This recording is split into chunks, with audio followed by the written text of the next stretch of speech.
Good morning and welcome back to another lesson via satellite, brought to you via the internet. Anyways, what we're on here now is a new site because I found it actually has a lot of better tools called Gravit Designer. Gravit Designer, Gravit Designer, Gravit Designer. Anyways, you've got designer.gravit.io. You should be able to access it via a link on your D2L. If you haven't already seen this site, this is a fun little site. You can sign in with your acemaking.org account if you'd like. Don't start the 15-day trial. You would just need to use a credit card for that anyways. So don't even worry about that. In this case, what we're going to do is we're going to just leave it with, when you sign in, you give all these options as far as templates and whatnot. And we're just going to leave this blank because we want to have just a empty little canvas here.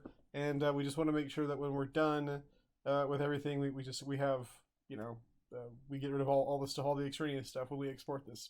So anyways, I'm just going to press create and we'll just kind of talk about this.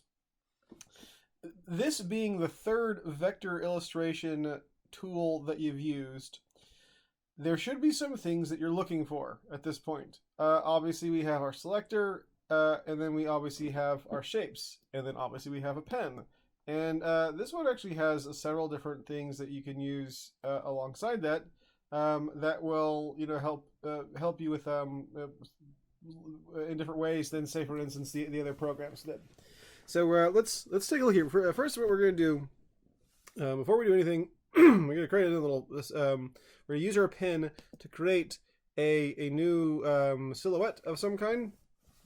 So in this case, I found this goose. I want you to find something. It could be anything, and I want, when you look at that image, I want you to think of when you download it. You choose yourself. You need two words that you can use to describe it. For instance, in this case, I might call this like watchful goose or curious goose, whatever.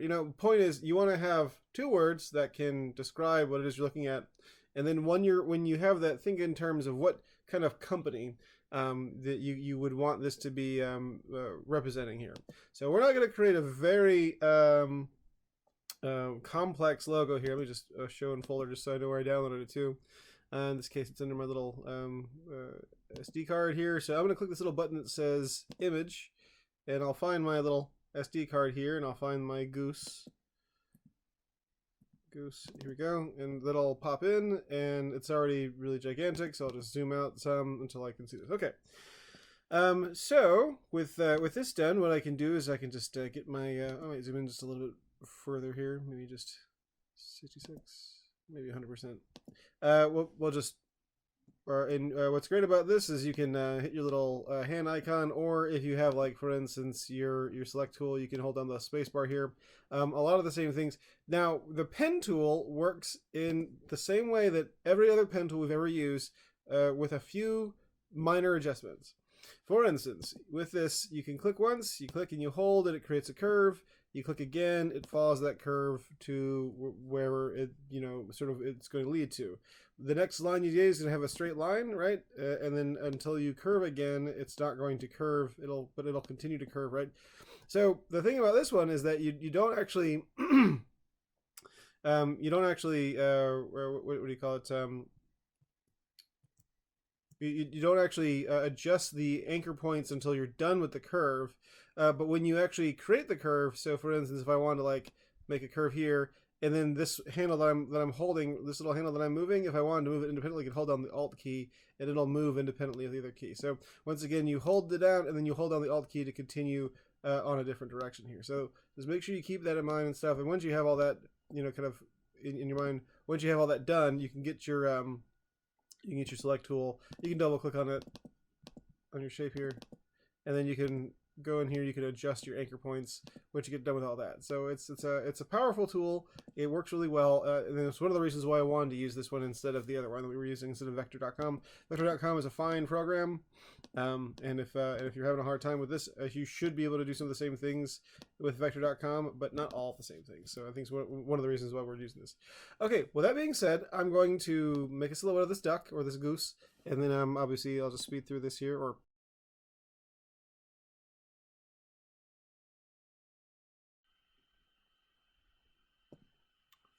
All right, so I got that done. I think I'm okay with it. I think I might sort of tweak a few things here or there, but overall, that's fine.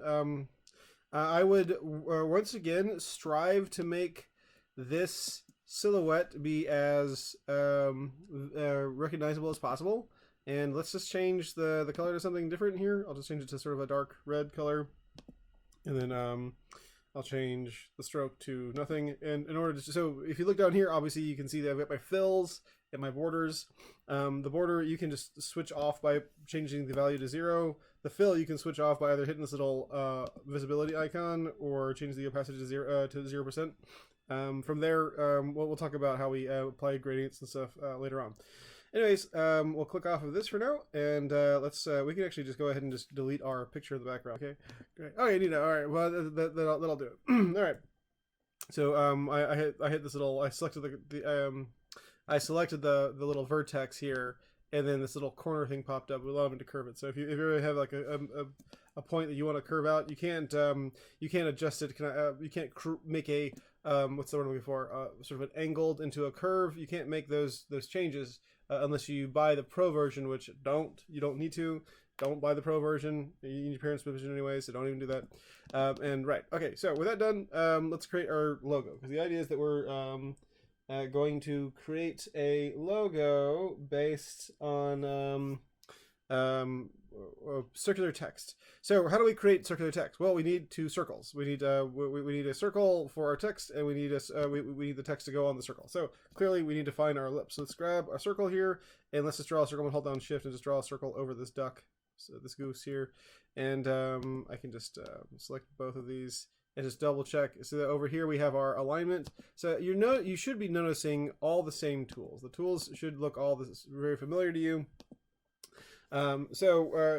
Whenever you're designing text on a circle, you got to think 2 things. You want to make sure that you have text on the top, text on the bottom in this case, and you want to make sure that those 2 things line up. So in this case, what we'll do is we'll start off with our text on the top. So I'm going to hit my text tool, and I'm going to just select somewhere along the top of this right here. I think wherever you click, it'll start off there. And so I'll just see if I can. Okay. So just caps lock on, curious.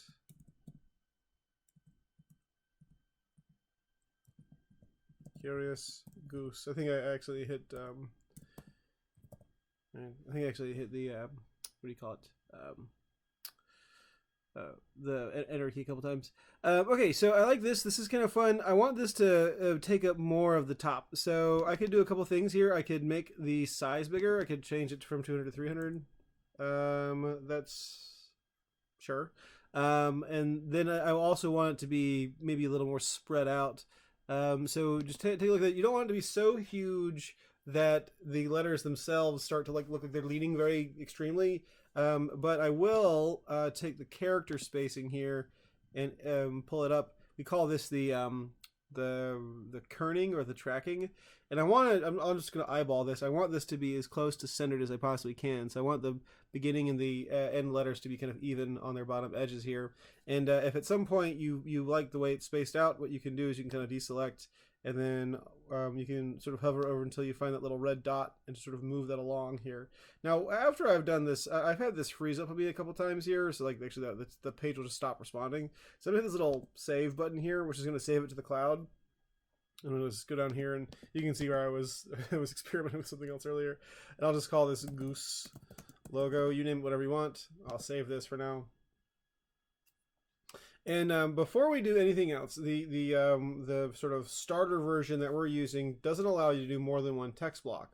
So once you've established where you want this, double check that you have it spelled correctly.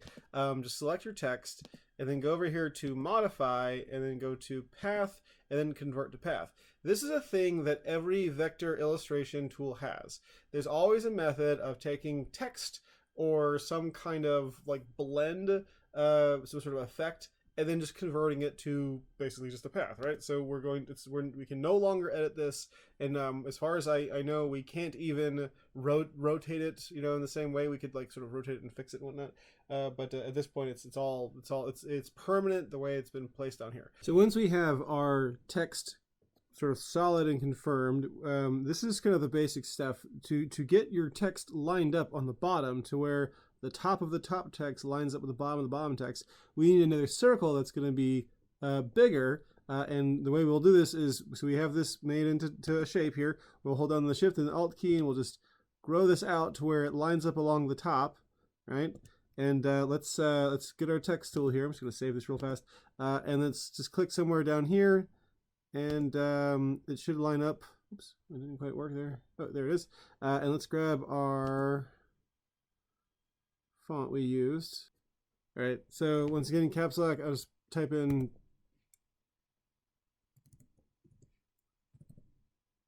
debt collections. And then I'm not sure what the deal is here. I think it just decides to.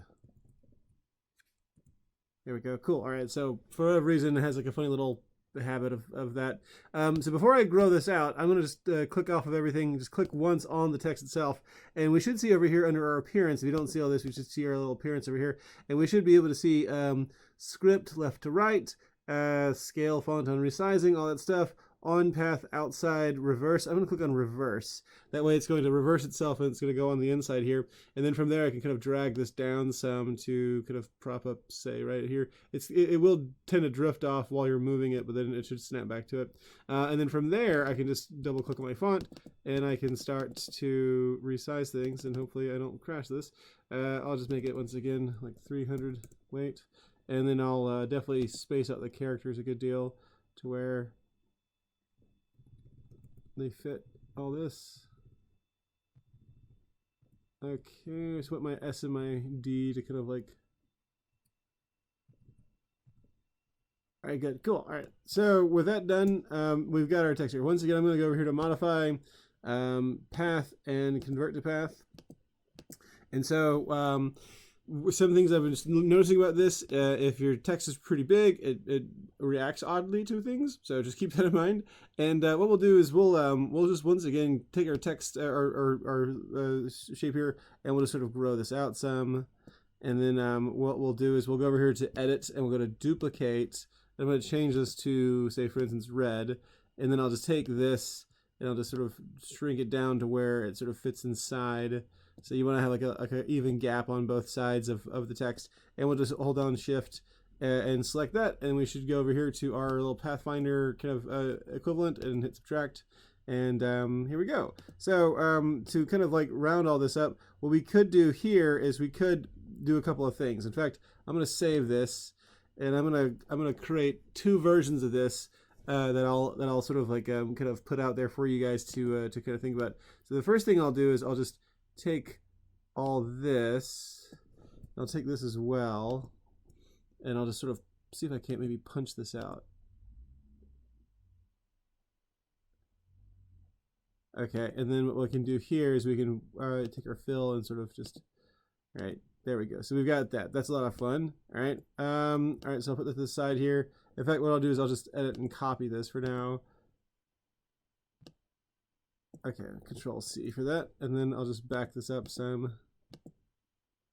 All right. And then instead of doing all that, what we'll do is we'll just click on this, and we'll take the fill out, and we'll add a border to it, and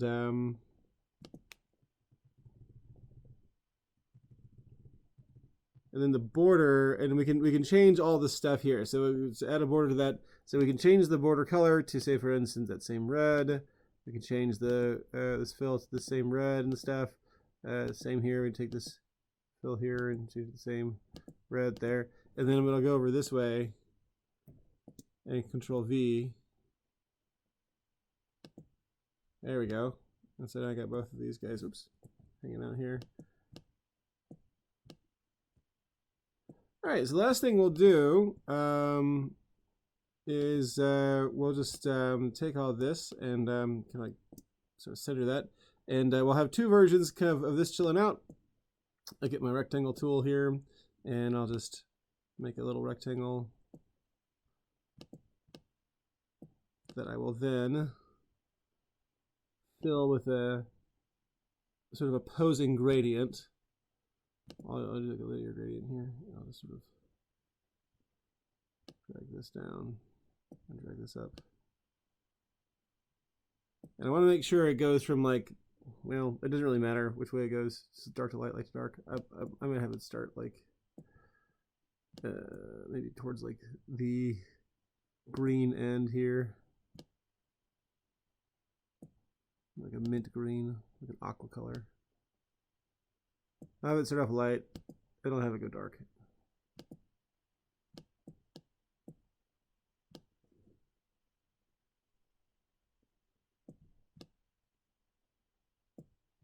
Okay. And then we'll just go over here to modify, arrange, send to back. Again, something that we've seen before. I just pull down the opacity some. No, that's not gonna work. Let's just adjust the fill here. Make it a bit lighter on all sides. This lighter. And some things you can't access. Like you can't access the HSL on the free version of this. Okay, that's good. All right, fun. And we'll just make sure these guys are all centered here. Let me just select all this and modify group. Modify group. And center these, and then modify group, and then center these guys as well. Now we can export this. Let's save it one more time. File, export. Let's go ahead and export this as a JPEG. Save it as whatever logo you want here. And make sure that when you click on it that you see that it's at least 2,000 pixels wide. This is pretty big, it's like 6,000 pixels wide. So this is a nice big image here. So just double check that you got a big image that you know will show up nice and good here. Okay, all right, so that's a lot of fun. That's basically how you do logos on a circle. Is you have two circles. The basic premise is you have two circles, and then you make one bigger than the other so that the top of the top text will line up with the bottom of the bottom text. That's the long and short of type on a circle, is that the top of the top text has to line up with the bottom of the bottom text, and you want to make sure they're centered, and you want to make sure that they are of like fonts and like size and like readability. Everything needs to kind of be sort of similar, just to keep that pattern going. All right, well, can't wait to see you guys produce. Best of luck, happy design.